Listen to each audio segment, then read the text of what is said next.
엄마, 나 사람을 죽인 것 같아. 한순간 살인자가 돼버린 그녀.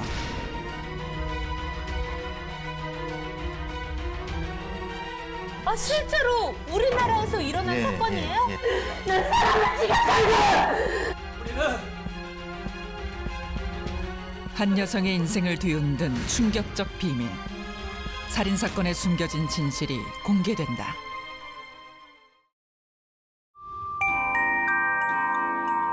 위험한 그녀의 비밀 빨간 핸드백 그 15번째 핸드백을 열어보도록 하겠습니다. 한 시간 전 일 없었습니까? 오늘 오늘 곽정은 씨하고 저쪽 양재진 원장님 쪽은 약간 분위기가 좀 상갓집 분위기. 완전히 그러네요. 안 좋은 일 있으신 건 아니죠? 예. 아닙니다. 그렇죠. 아니, 가을이니까 이런 옷을 입어줘야죠. 아, 그래요? 가을에는 이런 거죠. 황금 들려. 지금 갈치 나오는 시기예요. 디즈니 월드에서 오신 것 같아요. 아니, 뭐 예뻐요. 우리도 어쨌든 완연한 가을이 됐고 다들 뭐 이제 등산의 계절이라고 해서 등산을 많이 가시는데 우리 멤버들 가운데서 등산을 좋아하시는 분들은 황석정 씨? 아유, 되게 좋아요. 정말 좋아요. 가장 최근에 언제 산 갔다 오셨어요? 어제 갔다 왔어요. 우와, 진짜? 거짓말 막 하면 안 돼요. 아니, 근데 저는 어떤 걸 좋아하냐면 산에 올라가는 게 아니라 산 밑에서 머물다가 내려와요. 그건 등산이 아니잖아요. 아니, 어쨌든 가잖아요, 산에. 등산이 아니고 그거는 그냥 산 밑에 뭐 먹으러 가는 거잖아요. 아니, 어쨌든 오르막을 좀 가가지고. 아, 가가지고? 산으로 올라가는 게 목적인 분들도 있고요. 산에서 그 좋은 공기 안에서 술 한잔 하는 거를 목적으로 하시는 분들도 계시고. 저는 산을 숭배하기 때문에 밑에서 저 산 정상을 보면서 와 이렇게 하고 그리고 충분히 다 받아요, 산의 와, 기운을. 하고 이렇게 원샷 한다고? 이렇게 원샷을 한다고? 얼마나 대접이 큰 거야? 저는 근데 여러 가지 그 등산 동호회를 해봤는데 가장 깔끔하게 끝나고 술을 안 마시니까 살이 빠져요. 근데 끝나고, 그러니까 굉장히 많이 등산을 하고 닭 먹고 술 먹고 파전 먹고 이러면 그런 모임은 또 배가 그대로 있더라고. 그럼요. 등산하고 나서 먹고 술 마시고. 근데 그게 배도 있지만 위험하기도 하대요. 굉장히 지난 2012년부터 2014년까지 3년간 국립공원에서 발생한 산악사고 사상자가 총 1,686명인데요. 이 중에 음주가 30%로 사고 원인 1위입니다. 이게 30%라고 뭐 이렇게 치수 나와 있지만 아마 더 될 수 있을 거예요. 그럼요. 왜냐하면 술 마신 배 교수님, 제가 이렇게 올라가다 보면 내려오신 어르신들 술 냄새 나시는 분들이 10명 가운데 8명은 넘어요. 맞아요. 정상에 딱 가서 기념으로 한 잔 딱 하시면 그게 정말 위험하대요. 내려오면서 다리가 풀려가지고 그렇죠. 나이 드신 분들. 구르기도 하고. 근데 사실 맛있긴 맛있는데 적당히만 먹으면 적당히 좀 먹으면 많이 드시는. 내려와서 밑에서 드시는 건 괜찮은데 올라간 정상에서 기분 내는 건 정말 위험한 것 같아요. 우리 저 곽정은 씨는 전혀 등산이랑 상관이 없나 봐요. 아무것도 모르네. 네, 별로 안 좋아하실 것 같아요. 저는 그냥 바다가 좋고요. 무릎 아파요, 올라갔다. 물이 좋아요? 아니, 무릎이 무릎이 아프다고? 아유, 또 허리도 안 좋고 무릎도 안 좋아가지고. 여기 6명 중에 최연소 아니세요? 앉아서 공부를 너무 많이 해가지고. 아이고. 제가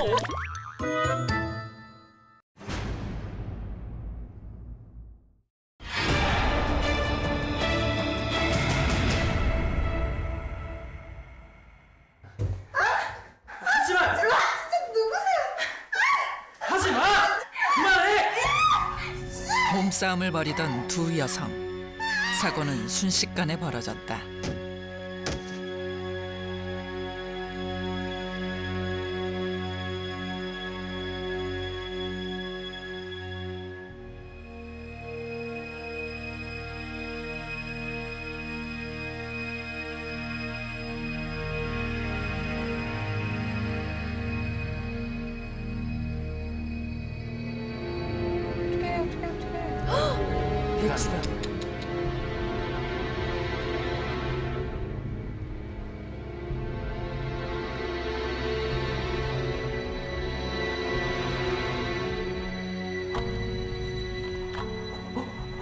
어떡하지?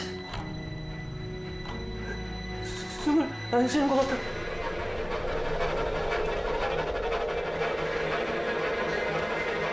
평범한 여대생에서 한순간 살인자가 되고만 황세영.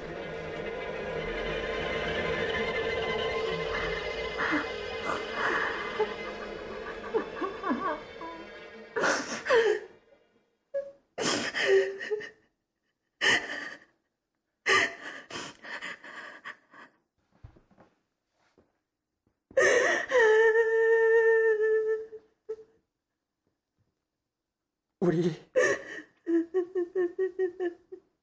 도망가자. 일이 커지네요. 내가 다 알아서 처리할게.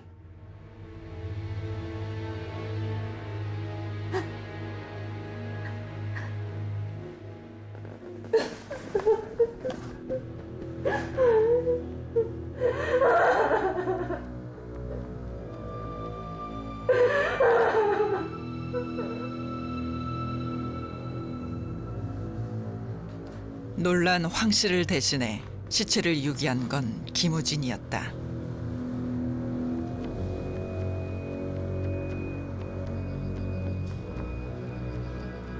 두 사람의 인생이 송두리째 바뀐 이날 밤.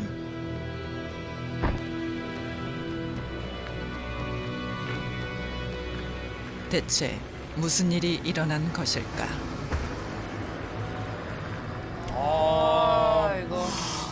이거 뭐 그러니까 연인이 연인이 놀러 있었고. 갔다.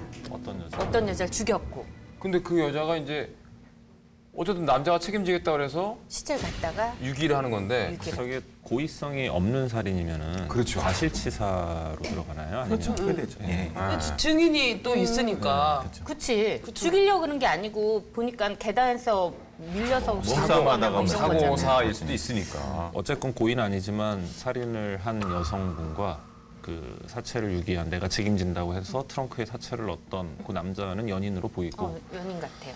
그럼 아마 죽은 여성은 이 남자의 과거 여성이거나 뭐 X나 뭐 이런 아니면은 현재 쉽게. 양다리 상대였다든지 뭐 이런 치정이 얽혀 있을 가능성이 제일 커 보이는데요. 남자가 어떤 여자랑 확실히 정리를 안 하고 정리를 안 하고 그렇겠죠. 또 다른 여자가 생기는 바람에 아까 보니까 집 같진 않고 약간 그 야외 외곽 같잖아요. 펜션? 네, 그렇죠. 외곽 그런 같아요. 정도. 그래서 이제 놀러 가자. 따라온 거지. 따라온 거야. 그러다 이제 결정적인 순간에 오빠 난 어떡하라고 이렇게 나오면서 근데 이게 뭐 딱 보셔서 치정 관련된 사건이라고 생각하시지만은 사실은 그건 절대 아닙니다. 남녀가 관계된 남녀가 사건인데 관계된- 치정은 아니, 아니고 숨겨진 비밀이 있습니다. 비밀이 많아요. 예, 예. 그래요?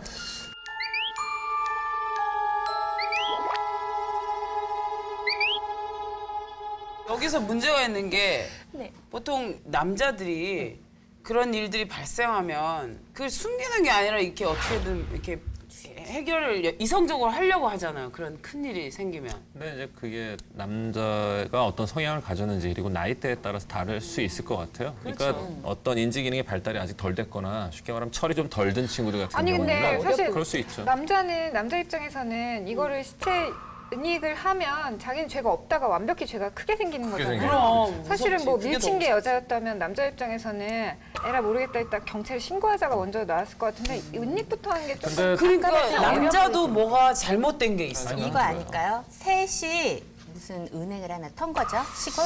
그래서 아니면 회사 돈을 횡령했든지 해서 셋이 돈을 나누려고 왔는데 행적한 데 잡았는데 잡았는데 거기서 네 돈 내 돈 막 따지다가 막 이렇게 싸움하다가 한 명이 죽은 거야. 그럼 곤란해지는 거지. 골라 둘 경찰이 다. 알면. 지금 범죄가 하나 껴 있으니까 그러면 그럴 수 있지. 그래서 저렇게 은닉한 거야. 공범이자 괜찮네. 셋이. 그건 제일 괜찮네. 그럴듯한데요? 제일 그렇다네. 아니 남자가 네. 그렇게 경찰한테 이 얘기할 수 없는 게 있어야 지금. 뭔가 설명하기가- 범죄가 하나 깔려 있어야 돼. 일단은 그 저희가 마지막 장면에서도 느끼는 건데 이렇게 사체를 유기하게 되면 좀 아주 죄가 중하게 되죠. 예, 그럼 형법 161조에 사체 유골 등을 은닉했을 경우는 이제 7년형의 징역에 처해지게 됩니다. 상당히 좀 중형이죠. 그러니까 그리고 이제 사체를 유기하는 과정에서 도움을 준 경우에는 그 종범이 되는 거죠. 같이. 그렇죠. 그 처벌이 가능합니다. 이게 공범하고 종범하고의 차이가 정확하게 뭔가요? 말하자면 공범은 주체가 둘이 같이. 되는 거고 종범은 이제 그걸 뭐 묵인했다거나 아니면 뭐 도구를 이렇게 좀 갖다 줬거나 이런 정도가 되는 도와주는 거죠. 거죠. 만약에 강조했거나. 계획을 같이 했다. 이건 이제 공범이 되는 공범. 거지. 이게 배 교수님 그 큰 사건이 이렇게 일어났었을 때 해결 방법론에 있어서 남녀의 차이가 확실히 있습니까? 확실히 있죠. 말하자면 그 우리가 보통 이제 남자들은 여자들 같은 경우는 상당히 많이 좀 당황을 해갖고 그러니까 보통 교통사고 같은 데서 그렇지 않습니까?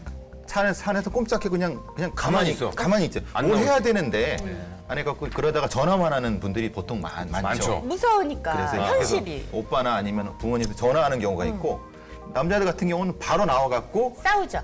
그렇죠. 뭘 합니다. 근데 그게 둘 다 문제가 되는 게 상황 파악을 안 하고 이제 뭘 하는 게 문제고 여성들은 그게 이제 두려움 때문에 아무것도 안 하는 게 문제고 이제 큰 차이가 있을 수 있는 거죠. 교통사고뿐만 아니라 어떤 좀 극한의 스트레스 상황이 되면은 남녀에서 좀 차이를 보이는 게 어떤 스트레스가 다가왔을 때 남자한테 필요한 건 빨리 이 상황에 대한 문제 해결이거든요. 문제 해결. 남자는 뭔가를 하려고 액션을 취하게 되는 게 일반적인 성향이고 여성 같은 경우에는 이 스트레스가 왔다는 것 자체가 가장 힘든 거예요. 그러니까 이 스트레스를 받고 있는 상황에서 탈출하고 싶은 게 여자에서는 그러니까 가장 먼저 나타나는 모습이고 남자는 이 스트레스를 해결하기 위해서 어떤 거 뭔가 액션을 취하고 문제 해결하려는 쪽으로 나가는 게 예를 들면 이런 거네. 자기 성향 같아요. 스트레스로부터 벗어나기 위해서 아예 그 현장에서 도망을 가는 것도 행동이네요. 네, 그것도 그럴 수 근데 있죠. 도망가면 그래서 안 그렇게 돼요. 남자들이 도망을 잘 가는 거야.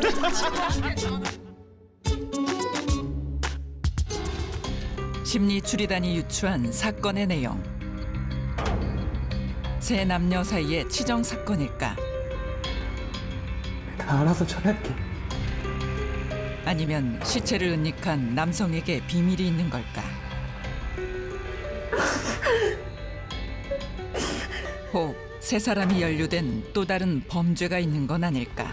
저희가 여러 가지 추리를 해봤는데 약간 조금 치정이 아니라고 하니까 좀 저희가 좀 약간 어려워요. 예, 어렵긴 한데 첫 번째 단서는 네. 어떤 걸 의미합니까? 추리를 도울 첫 번째 단서는 이제 그 영상 속에서 우발적 사고로 살인을 저지른 여성의 물건입니다. 여성의 물건. 황 씨. 그렇죠. 예. 그러니까 살인을 저지른 여성의 물건. 그럼 먼저 현영 씨가 네. 첫 번째 단서를 공개해 주십니다.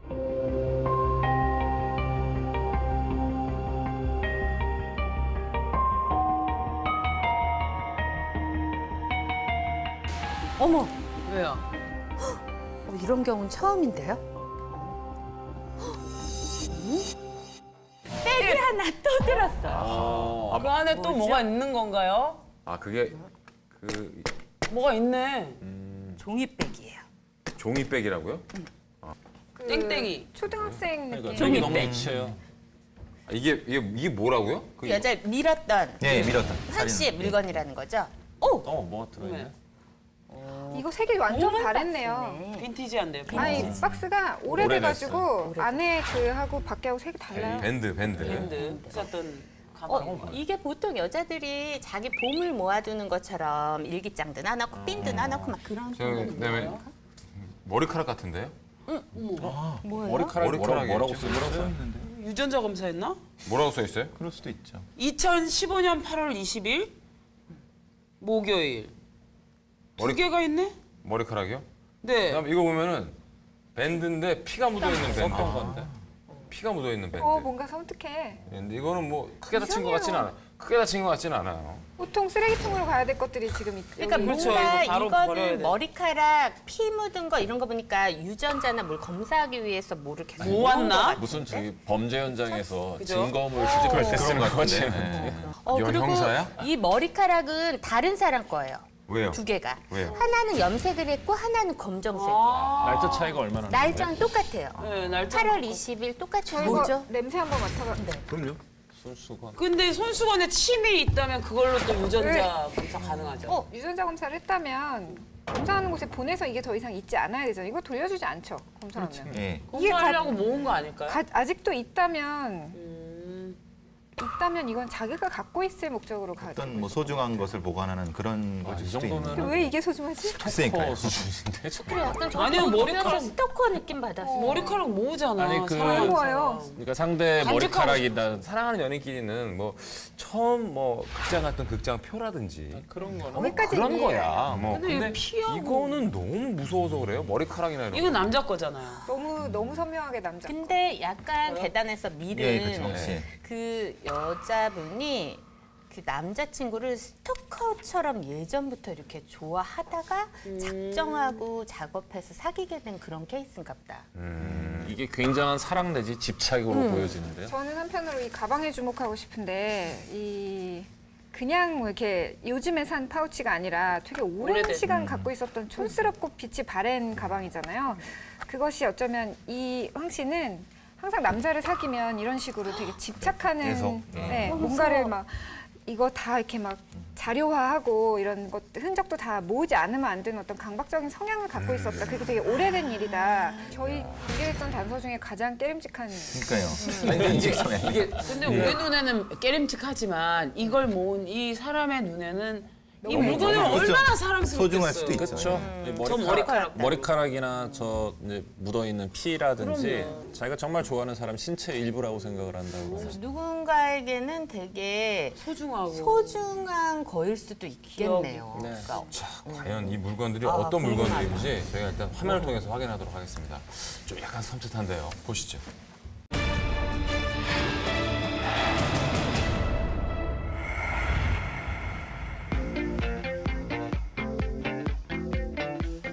올해 갓 20살의 황세영. 그녀에겐 대학생이 된 후 사귄 첫 남자친구가 있었다. 아이고 참 좋을 때다.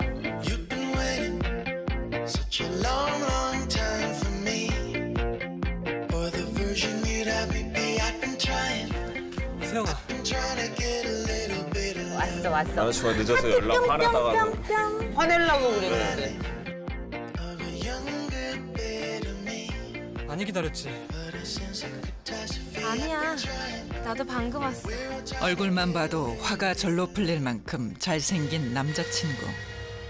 김우진은 황세영이 꿈에 그리던 이상형이었다. 세영아. 뭐 먹을까? 지금 넋이 나가지? 그냥 아무거나 먹자. 오, 손 남자 손 예뻐. 너 속눈썹 연장했어?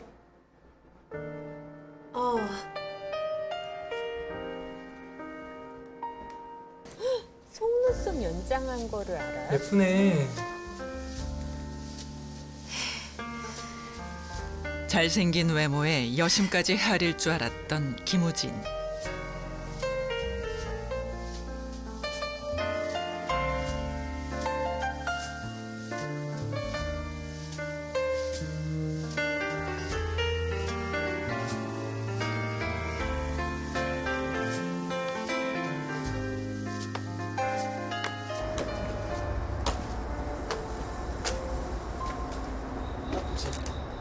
아니, 괜찮아.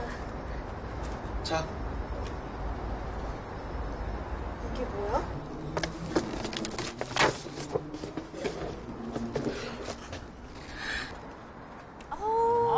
센스쟁이. 그럼 이거 신고 나와. 앉아봐.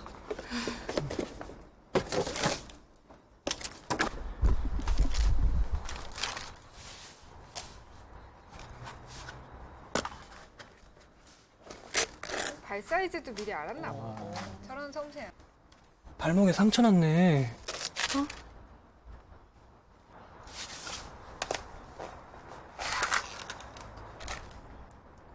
그 밴드 아니에요? 그 밴드? 아, 저 밴드. 황세영은 그런 남자친구에게 푹 빠져 있었다.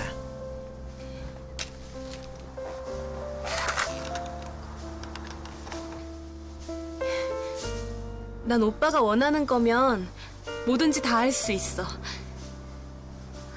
정말? 응.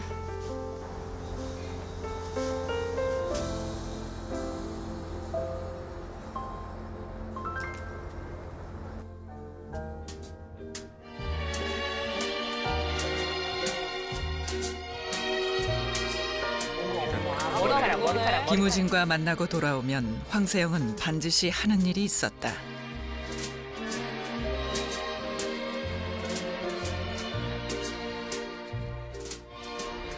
날짜와 함께 남자친구의 흔적을 보관하는 것.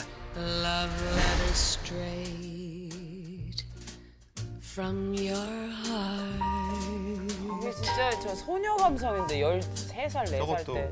밴드. 오빠가 붙여준 첫 밴드 이런 거잖아. 그녀는 남자친구의 모든 것을 간직하고 싶어 했다.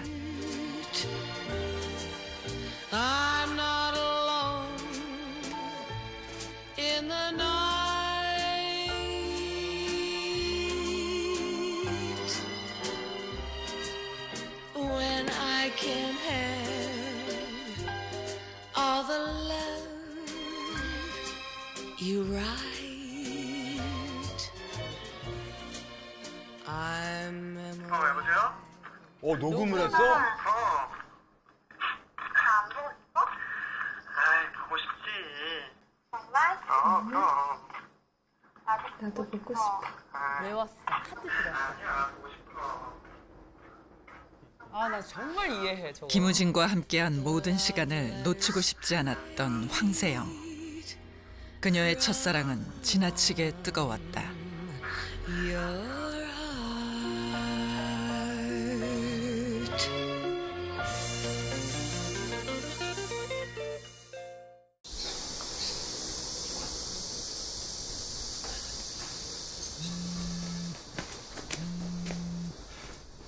여보세요? 지금 가고 있어. 금방 갈게. 미안해. 미안. 늦었지?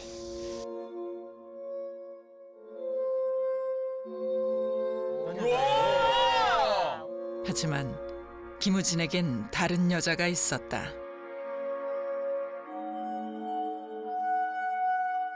저 여자가 아까 첫 장면에 죽은 여자죠? 그런 것 같아요, 맞아요. 결국 사건 뒷부분을 보니까 얼굴 잘생긴 남자가 여자친구 둘을 둔 양다리. 지금까지 보면 이게- 명백한 치정인데. 명백한 치정인데 이게 무슨 치정이 아니야.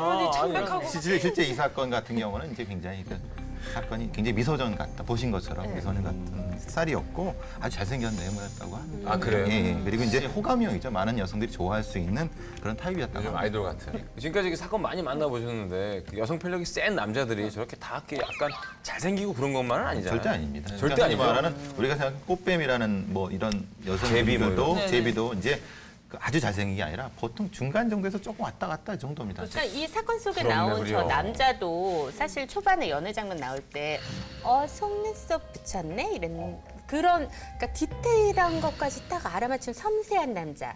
요즘 강한 여성들이 뽑는 그런 딱 이상형의 남자인 거잖아요. 그런 섬세한 머리 스타일이 바뀌어도 못 알아보는 남자가 천진데 정말로 그런 섬세한 감성을 톡톡 건드려주는 남자라면 여성분들이 그냥 좋아할 것 같아요. 아까 뭐 신발을 신겨주거나 머리카락을 이렇게 뭐 이렇게 디테일하게 할 때 여자들은 진짜 심장이 뛰어나. 왜냐면 저는 저런 걸 진짜 못 해봐가지고. 정말 당연히 그렇죠. 너무 좋아요. 네. 아니 근데 보통은 남자들은 저렇게 오그라드는 행동들을 사실 많이는 못하죠. 아니 저게 사실 오그라드는 수준도 아니고 그냥 스치듯 배려하는 수준 아니에요? 그래요? 로맨틱한. 근데 사실 저런 행동을 하면 약간 의심해봐야 되는 거 아닙니까? 왜요? 일단 뭘요? 받아들일 땐 받아들여야죠. 그래요? 뭘 의심을 해요? 구두 신겨주고 막 머리 이렇게 해주면. 믿기지 않으면서도 지금 일어나고 있기 왕자님 때문에 같은 너무 사람이 현실로 나온 거지. 너무 속고만 살지 좋은 말니까. 왕자님이. 어쨌든 첫 번째 그 단서는 그 남자친구를 향한 여자친구의 지나친 애정을 나타내는 물건이었는데 사실 그 마지막에 그 남자친구랑 통화한 거 녹음해놓은 거는 많이 공감하시대요. 네, 저희 때는 아니 저게 20대 때 사랑이야. 저희 때는 삐삐에 있었던 삐삐에 음성 메시지 남겨놓은 안 거 지우고. 헤어져도 안 지우고 두고두고 1번 누르고 다시 듣기 누르고 다시 듣고 맨날 들었잖아. 옛날 헤어진 남자친구를? 그럼요. 그래요? 그때는 그랬지. 안 그래요? 아까 격하게 공감하시던데. 이게 뭐. 저는 매번 금방도 좋아할 아니고. 때마다 저런 심정이 되는 것 같아요. 그렇지 않나요? 매번? 매번. 매번. 난 매번 녹음은 안 했는데. 아니 그게 아니고 매번 사랑에 빠질 때마다 그런 심정이 되지 않나요? 그 사람 듣고 목소리를 싶고. 또 듣고 싶고 나를 그럴 수 있지. 그럴 수 있어. 그럼요. 그럼 연애할 때야. 뭐. 목소리만 들어도 가슴이 막 설레는 그런 게 있는 것 같아요. 행복하고. 아니 근데 저 정도는 일반적인 거죠. 네. 지금 황 씨, 피의자로 나온 황 씨가 20살이라는 걸 감안하면 그 정도면은 이제 거의 그 옆에 안 보고 직진이죠. 무작정 돌진일 때니까. 아무것도 안 보이지. 모든 거 그 사람이 모든 걸 함께 하고 싶고 모든 걸 소유하고 싶고 그럴 때니까 저 정도는 충분히 정상적인 범주 안에 들어간다고 봐야죠. 네. 머리카락 모으고 이런 아니 게. 저 여자분이 20살이었는데 20살 때 저 정도 순수했어요? 그럼요. 아니 그때는 사랑이 전부였잖아. 그래요? 그치. 뭐 몇 고민할 게 살에서 뭐가 있어. 했어요?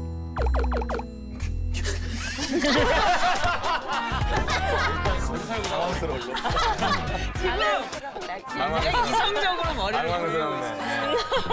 10대 후반으로. 예, 10대 후반.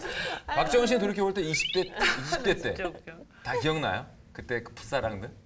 기억하고 싶지 않아요. 이런 얼굴이신데. 이미 글로 다른 빠져들어 생각 있는데. 없이 사랑에만 19살 때가 제 첫 연애였는데 그러기 빠르네. 아이고 빨라 1년 빨랐지. 모으고 막 아유 그랬어. 막 진짜 공부도 뒷전이고 막 다 모으고 막 쪽지 하나 써주면 그거 갖고 있고. 쪽지를 써줬어요? 네, 손으로 쪽지 써주고. 생각해보면 막 같이 마셨던 음료수 캔 버리기도 되게 아까워했다. 지금 저거 보니까 저 생각해요. 왜 저래? 집착 아니야 했는데. 그래 그런 것도 있죠. 옛날에 그랬던 것 같아. 깜지. 오빠 이름으로 깜지 만들기. 그런 건 벌 받을 때 쓰는 거 아니에요? 깜지가 뭐야? 샤프로 계속 눌러 쓰면 이름을 계속 먹지. 쓰면서 하트를 제일 무서워. 제일 무서워. 진짜 무서워. 제일 무서워. 탁 잡아주는 거지. 종이야. 제일 무서워. 제일 무서워. 몇만 마리. 아니 20살 때 기억해보면 기억은 나십니까?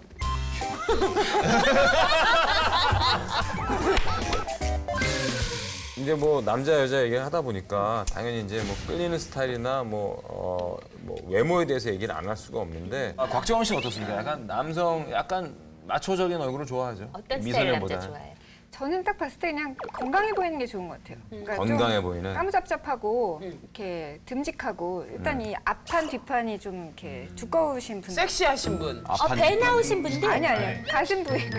탄탄한 분들. 네. 지금 남자친구. 근육맨? 약간 저는 너무 여성스러운 느낌의 남자들은 오히려 네. 제가 남자처럼 보일 우려가 있어서 좀 피하게 되더라고요. 근데 여성스럽다는 게 무슨 목소리를 얘기하시는 거예요? 아니면 선이 뭐? 곱고 막 다리가 나보다 얇은 남자는 좀 저는 안 끌려요. 그러니까 잘생겼다고 느끼는 사람이 선이 굵은 남자. 네, 좀 좀. 다비드상처럼 이렇게. 그래서 뭐 연예인으로 따지면 누가 이상형이냐 그래서 제가 타 방송사에서 나훈아 씨가 이상형입니다. 네? 젊으셨을 때 나훈아 씨. 젊었을 때 나훈아 씨요? 그런 선. 네. 그런 저희 선. 어머니도 나훈아 씨 되게 그런 좋아해요. 타입 좋아요. 그냥 남지. 에너지가 머리끝부터 남지 씨? 발끝까지 있잖아요. 황석천 씨는 저는 미소년 같은 스타일 좋아하세요? 아니면 약간 좀 남성성이 센 얼굴을 좋아하세요? 둘 다 좋아해요. 그냥 남자를 좋아하시는 거죠. 예.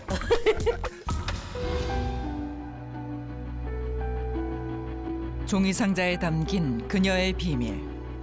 난 오빠가 원하는 거면 뭐든지 다 할 수 있어. 종이 상자는 남자친구를 향한 황세영의 집착이 담긴 애정의 흔적들이었다. 살인자가 된 그녀의 깊은 애정이 가져올 충격적 결말은 무엇일까? 자, 일단은 그 남자친구를 너무나 사랑했는데 마지막에 또 다른 여자 나타났단 말이에요. 그러니 뭐 이 여자 입장에서는 이 남자도 죽일 놈이고 저 여자도 최악이고 뭐 이렇게 되는 거 아니겠습니까? 그리고 우연히 다들 만나게 됐는데 옥신각신하다가 층계에서 떨어지면서 이제 두 번째 죽게 된 여자친구는 거죠. 이제 네. 근데 그 뒤에 숨겨진 비밀이 있는 거죠. 그렇죠. 우리가 단순하게 생각하는 이 범위를 넘어서 뭔가가 그럴 있는 리가 거죠. 그거를 이제 맞춰보셔야 네, 되는 거죠. 이제 넘어가 봐야죠. 두 번째 단서로요. 일단 두 번째 단서가 어떤 건가요? 이만 사건을 크게 반전시키는 물론 반전이요? 아, 드디어. 그 비밀이란 게 담겨져 있는 거예요. 흥미로운데요? 반전시키는 증거, 반전시키는 단서. 증거. 웬일이야. 아까 붕대가 이게 가능한가요? 아, 실제로 우리나라에서 일어난 사건이에요? 예, 그렇죠.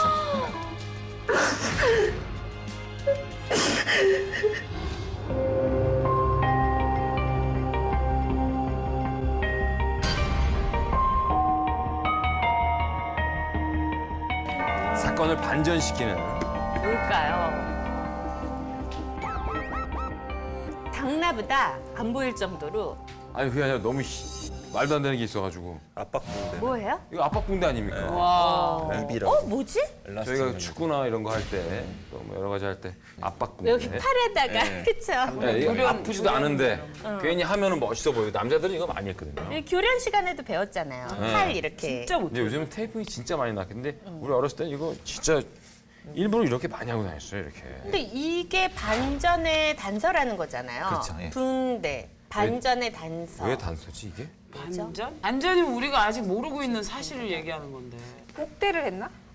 누가요? 임신. 누군가가 임신을 해서. 여자친구가 배가 나와서? 아니야, 그 이건 반전이라고 해요. 죽은 그 죽은 여자가 임신한 거 임신을 한 아니에요? 거야. 그래서 이거를 둘을 따지러 온 거지. 근데 치정이 아니라고 했잖아요. 단순 치정이 아니라고. 임신이나 임신, 뭐 임신하면 성형을 했었거나 이게 이런 주로 거에 얽힌 건가? 골절당했을 때 쓰는 거라면서요. 그러면 그 피가 나긴 났는데 계단에서 굴러서 안 죽었어. 안 죽고 그냥 골절이었는데 뭐 이렇게 자기가 응급처치로 해서 죽진 않았었다. 뭐 그럴 수도 있지 않을까요? 그래서 반전이라면 치정이 아니고 뭔가 이 사건 결과물의 반전이 있다면 이해하는 사실은 왜냐하면 이게 그 뭐 넘어지거나 해서 머리를 다쳤을 때 여기서 피가 나는 건 두피 손상이지 두개골 골절하고는 상관이 이렇게 없거든요. 붕대 감죠. 감죠. 근데 사실은 그래서 머리에서 피가 났다고 그래서 다 죽는 건 아니잖아요. 정말로 안 죽었을 가능성이 아니면 이건 어때요? 쉬리처럼 살인을 저지르고 나서 그 여자가 전신 성형을 한 거. 어떤 여자가? 아, 황씨가? 황 씨가 그래서 도망 다녀. 그래서 아직 못 잡았다. 미제 사건. 자 봅시다. 과연 이 압박붕대 얼마나 무시무시한 반전이 있을까요? 보시죠.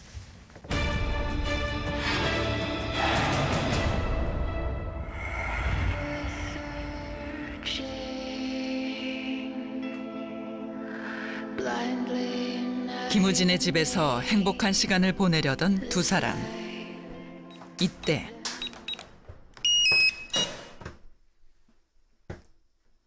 이게 무슨 소리지? 김우진! 누구 온 거 아니야? 내가 확인해보고 올게. 정적을 깨는 한 여성의 목소리.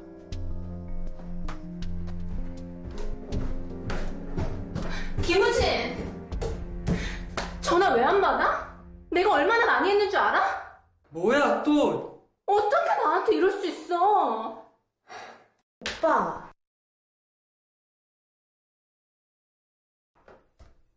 저 여자 누구야? 나랑 헤어진 게 고작 저기 집애 때문이야? 비켜. 너 일로 와. 일로 와. 누구세요? 네가 김우진한테? 하지 마! 김우진의 전 여자친구 양미라는 두 사람이 함께 있는 모습을 보고 분노에 휩싸였다.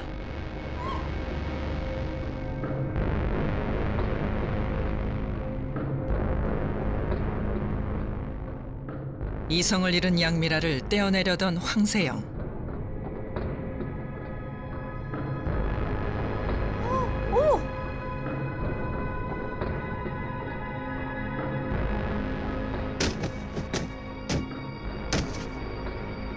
평범했던 그녀는 그렇게 살인자가 되고 말았다.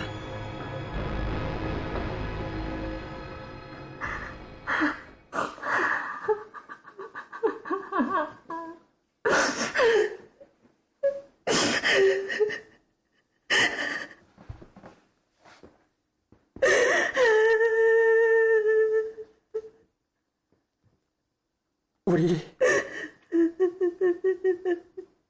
도망가자.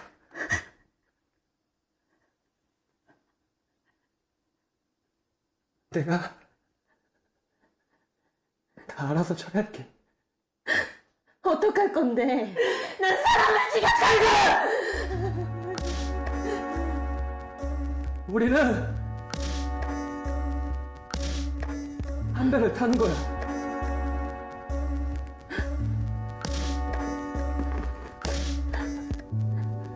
따라해봐.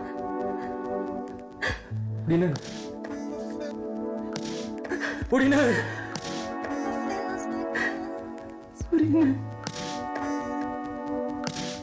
한 배를 탄 거야.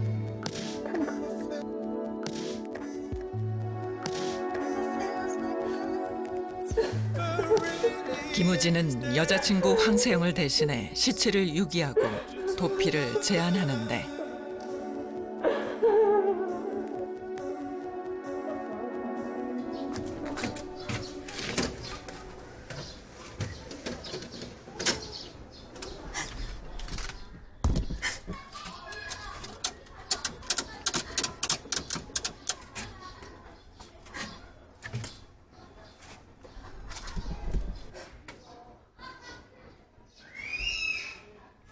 엄마, 나야. 잘 지내지? 엄마, 있잖아.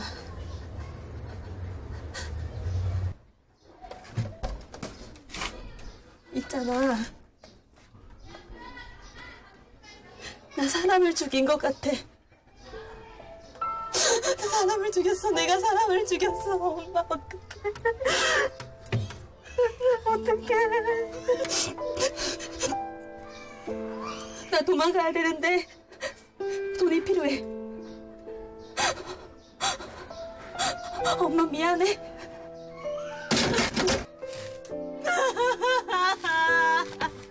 사건 이후 부모에게도 말 못한 채 숨어 지냈던 그녀. 사정을 알게 된 부모님은 집을 팔아 도피 자금을 마련해 줄 것을 약속했다.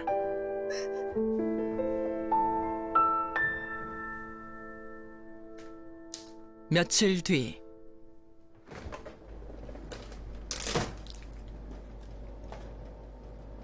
여기 태연해? 응. 너무 태연해. 도피 생활하는 사람 치고, 그쵸?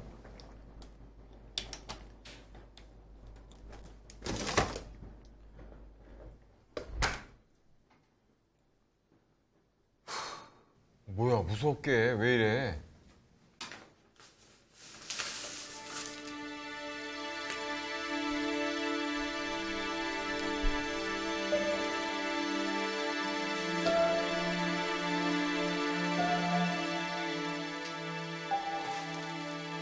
뭐야, 살아있나 봐. 살아있나 봐. 돈 받아온 거야? 놀랍게도 죽은 줄 알았던 양미라는 살아있었는데 이 모든 것은 김우진과 양미라가 계획한 사기극이었다. 어머, 뭐야. 아, 아까 진짜 죽는 줄 알았잖아. 이들 사이에서 벌어진 죽음도 황세영과의 사랑도 철저히 계산된 연극에 불과했던 것이다. 아직 피를. 어머.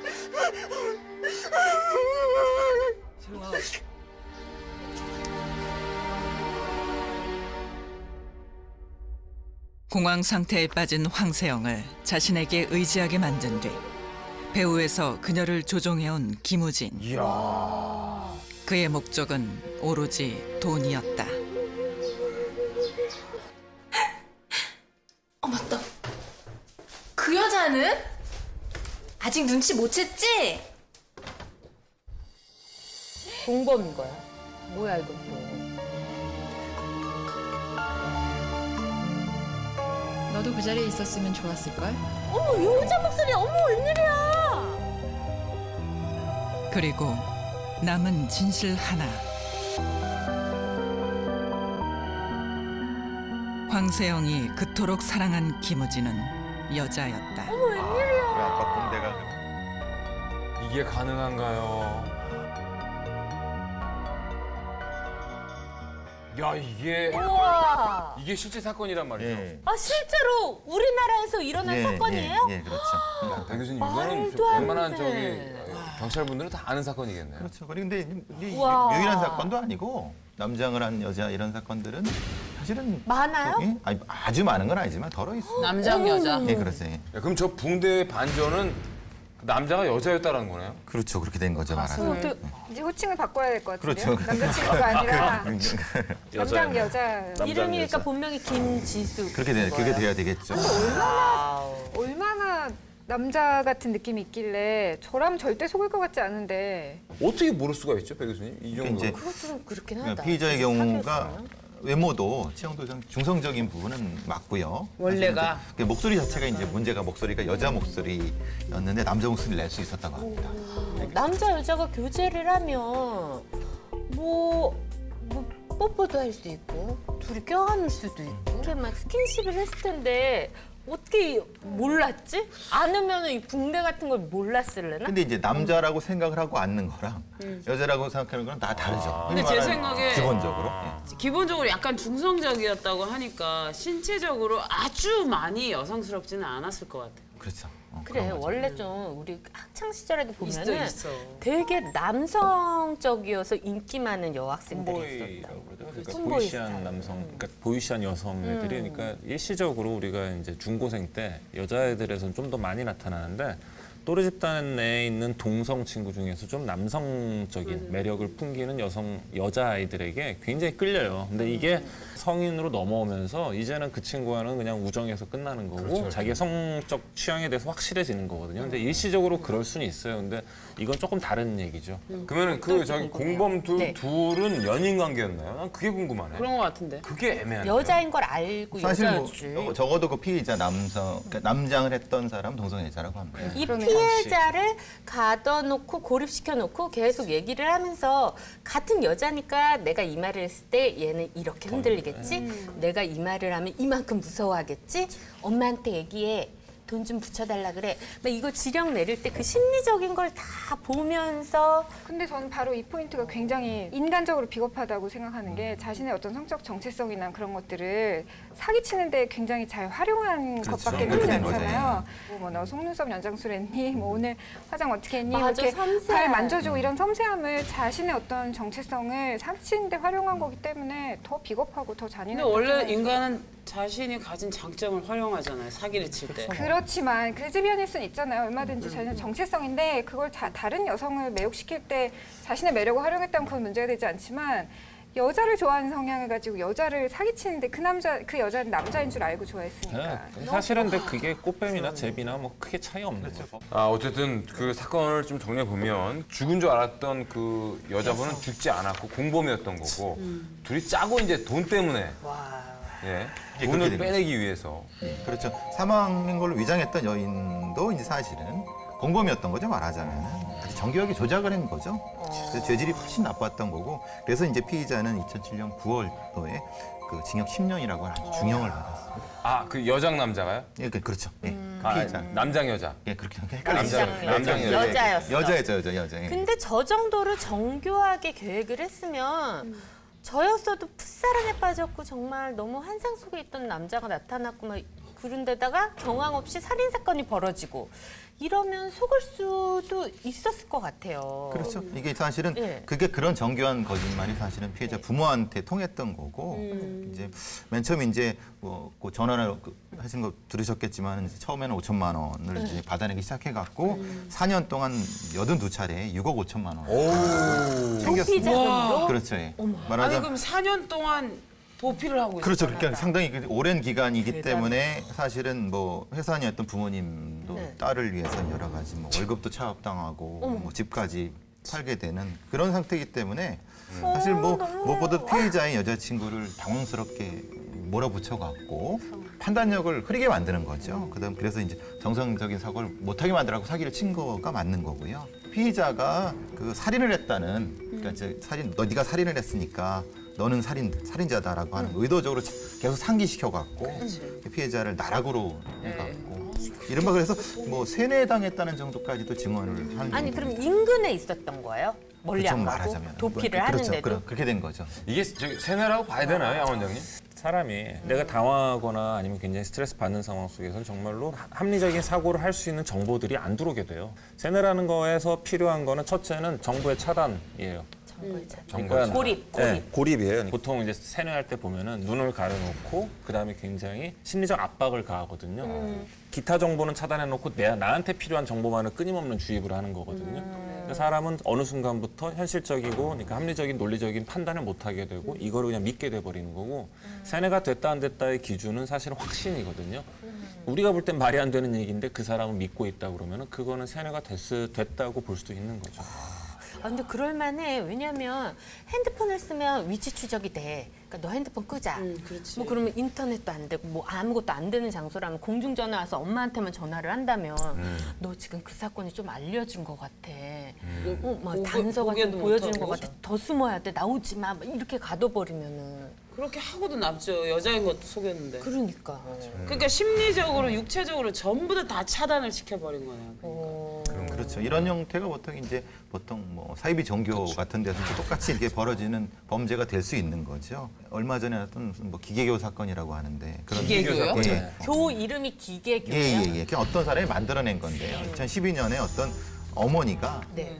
어떤 사람한테 세뇌를 당해갖고 자기 자녀 둘을 비참하게 좀 죽인 사건입니다. 나 이거 봤던 것 같아요. 그렇죠. 기사. 예. 그러니까 근데 이제 크게 이슈된 것 그렇죠. 같아요. 휴대전화로 문자가 옵니다. 이렇게 해라고. 맞아. 너희 딸을 뭐 10대만 때려라. 그 다음에 30대 때려라. 그 다음에 이렇게 해갖고 그걸 실제로 안 할 것 같은데 그대로 빠져갖고 자기 자녀 둘을 죽이게 된 그 사건입니다. 근데 이 사건이 되게 무섭다고 느껴지는 점은 뭐 사이비 종교에 빠진 것이나 사실 남자친구라고 생각했던 그 사람이 주는 정보만 받아들일 수밖에 없게 스스로 그냥 정보의 차단 상태를 그냥 받아들인 것이나 사실 결과적으로는 크게 다르지 않거든요.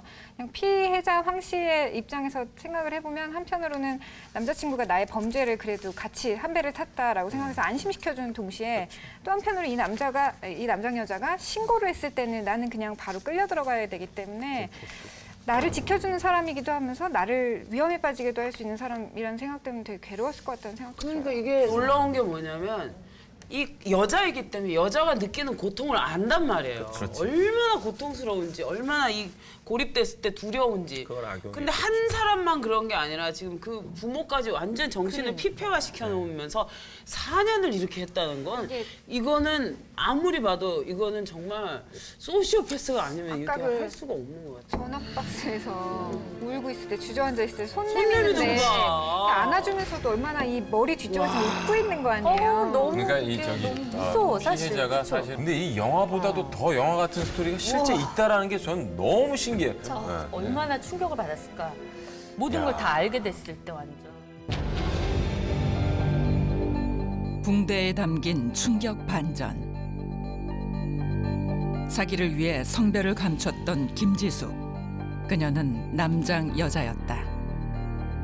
그녀는 왜 남장을 하면서까지 사기 행각을 벌인 것일까? 자, 이번 주 사건 굉장히 반전의 반전인데요. 이제 그 뒤가 궁금해지는데 이 세 번째 단서는 이제 사건의 결정적 계기를 말하는 물건. 그러니까 이제 궁금하신 게 이제 풀리게 되는 거죠. 풀리게 됩니까? 그래요. 아, 그래요. 그러면 마지막 단서는 우리 양 원장님께서 직접 꺼내주시겠습니다. 예. 제 사건의 반전의 반전을 거듭하는 이번 주 빨간 핸드백.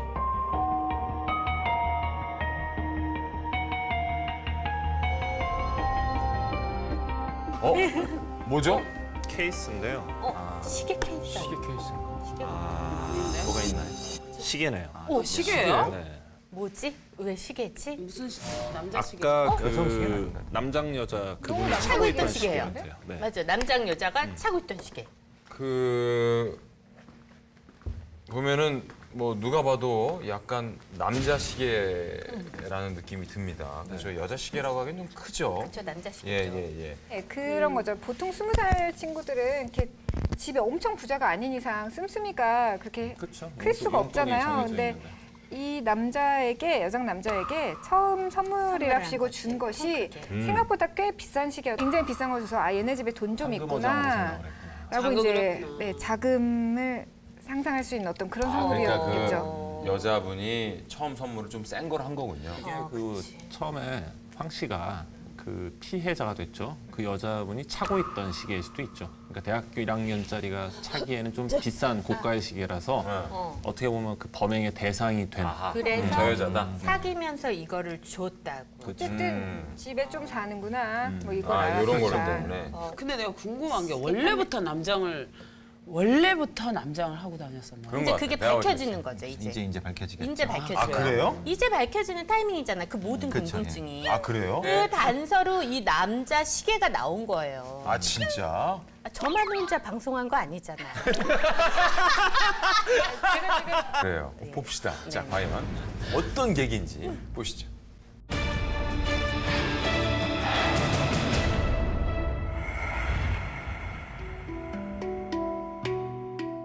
김우진의 본명은 김지숙. 실제 나이는 34이지만 26의 꽃미남 행세를 해왔다. 34? 이게 다 거짓말이야, 다 거짓말. 이게 가능하냐고. 그녀가 남장을 결심한 것은 10수년 전 아주 우연한 기회였다. 대학 중퇴 후 마땅한 직장도 없이 백수 생활을 하던 김지숙. 오빠! 저기 오빠! 지금 여자인 거죠, 본인은. 지금은 저때.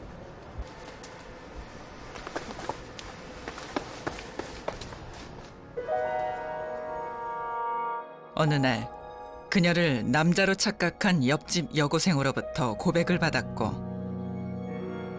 그 속엔 한 달 생활비를 훌쩍 넘는 값비싼 명품 시계가 들어있었다.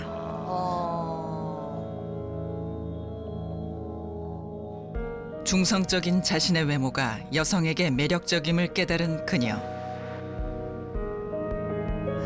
그러니까 이 사기가 이번이 처음이 아닌 거네요, 문제가. 우연한 깨달음은 곧 범죄의 수단이 되었다.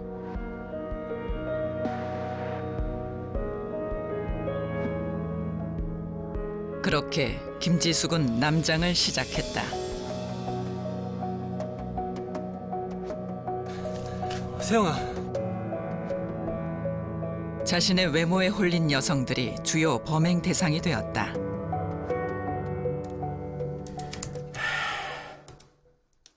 이 당신 때문에 인생 망한 여자가 몇 명인지 알아요. 한 번이 아니었어. 여성이었기 때문에 더욱 여심을 잘 알았던 김지숙. 사람 죽인 것 같아. 오빠, 우리 도망가자. 어떡해. 어떻게? 어디로? 돈은 내가 어떻게든 마련해볼게. 그녀는 갖가지 거짓말로 피해 여성의 마음을 쥐락펴락하며 돈을 뜯어냈다. 팔고 팔면 돈이야. 이건 돈? 이번이 마지막이야, 아빠. 주로 여성을 곤경에 빠뜨린 뒤 부모로부터 돈을 뜯어내는 수법을 써왔으며 내가 달라고 했어요? 다 걔네들이 나 좋다고 갖다 바친 돈 아니야. 오빠, 나 이제 진짜 돈 없어. 괜찮아. 오빠가 이제 해결할게. 괜찮아.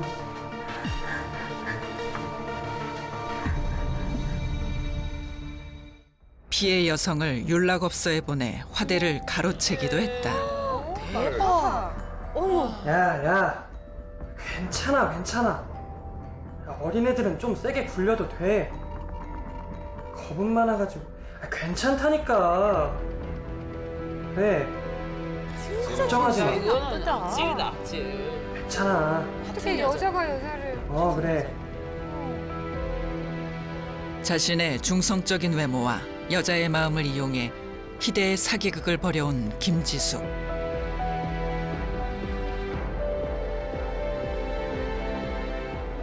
그녀에게 속은 피해 여성은 총 6명. 피해 금액은 20억 원에 달하는 사건이었다.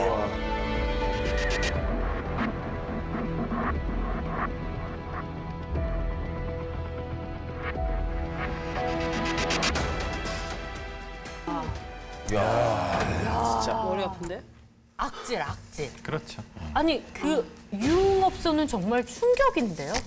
그러니까 자기를 좋아하는 여자들을 이래저래 다 이용한 거네요. 그렇죠. 나를 좋아하니까 이 정도까지 해줄 수 있지 않냐 이런 식으로도 이제 이렇게. 근데 그 3대를 어린 여자만 골랐나 봐요. 아까도 그 전화 통화할 때 야, 괜찮아. 어린애들은 막대해도 괜찮아. 막 이렇게. 이성적 판단이 좀 안 되고 그러니까 덜 성숙한 사람들을 당연히 타겟으로 잡았겠죠. 일단 마지막 단서인 저 남성용 시계를 정리를 해보면 피의자가 남장을 시작하게 된 계기가 됐던 그런 물건이었어요. 완전히. 여학생이 그날 저 시계를 오빠 이러고 주지 않았다면 이런 방법을 택할 일이었어요. 나한테 이런 재능이 있구나. 그게 말이에요.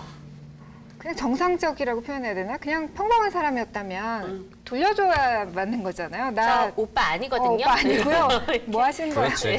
돌려줬어야 마땅한데 그 시계를 보고 눈이 돌아가는 거잖아요. 그 포인트가 되게 순간 깨달았다는 거. 그렇죠. 근데 그게 이제 하필 말씀하신 대로 범죄적으로 깨달았다는 게. 어쨌든 굉장히 큰 중형이 때려졌습니다. 이 징역 10년이 어마어마한 중형이죠. 그렇죠. 뭐 살인죄가 뭐 보통 10에서 15년 넘게 되니까. 살인이죠 거의. 그렇죠. 이거는 뭐 근데 정신적 살인. 이 정도면은 뭐 피해자가 6명이나 넘었고. 연락 없어요. 그렇죠. 그런 악질적인 수단이었고 피해액도 20억이 넘었다는 것이 포함돼 갖고 다 이렇게 중형이 된 거죠. 이게 말이 돼? 이런 사건이 실제 이런 게 진짜 많다면서요? 예, 남자 여자 사기 사건인 거죠 말하자면.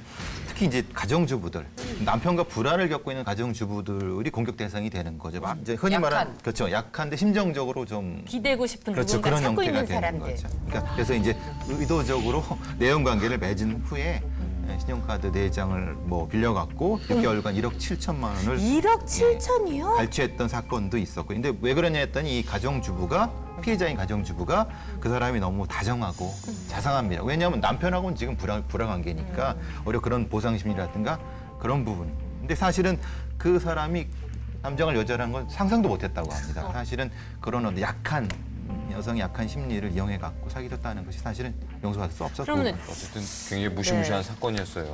알고 보니까 반전의 반전. 다행히 살인은 없었지만 그래도 인격적 살인이 굉장히 많았던. 오늘 보면요 피해자가 모두 여성이었어요. 피해자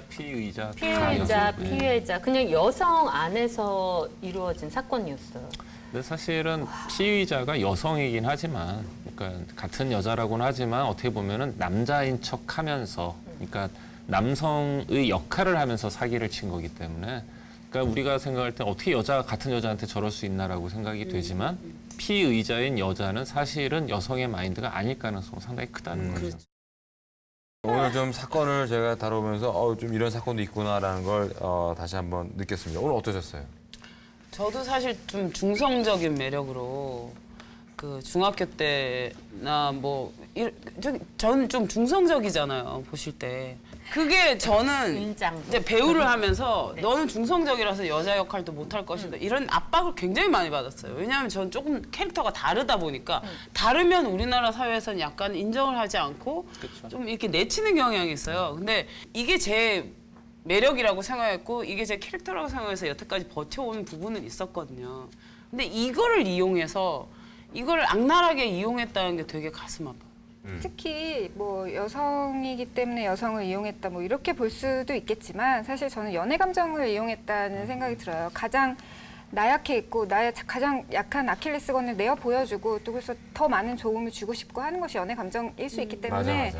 그 나약한 면을 치고 들어왔기 때문에 좀 비극적이라는 생각이 들고 더 주목해야 될 것은 그 사람을 온전히 믿어버릴 수밖에 없는 이 20살 또래의 어떤 여자의 심리가 더 중요한 것 같아요. 뭐 사실 비밀을 공유할 수 있는 사람은 누구에게나 많지만 이 20살 여자가 세상에 그냥 던져져서 처음 만난 남자였고 자기가 너무 당황한 사건을 겪었을 때 혹시라도 더 많은 유대 관계라는 게 자기 주변에 있었다면 아니면 남자한테 좀 더 상처를 받아보고 속아봤다면 이게 다가 아닐 텐데라는 그런 생각을 할 수도 있었을 텐데 지금 너무 스스로가 그냥 판단할 기준이 없었던 것 같아요.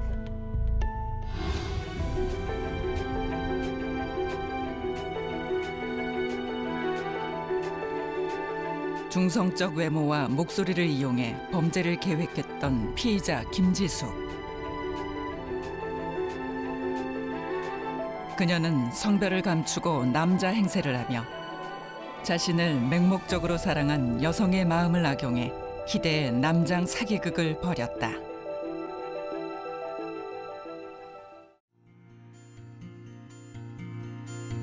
Something appears and then disappears. It's shadow. It's shadow.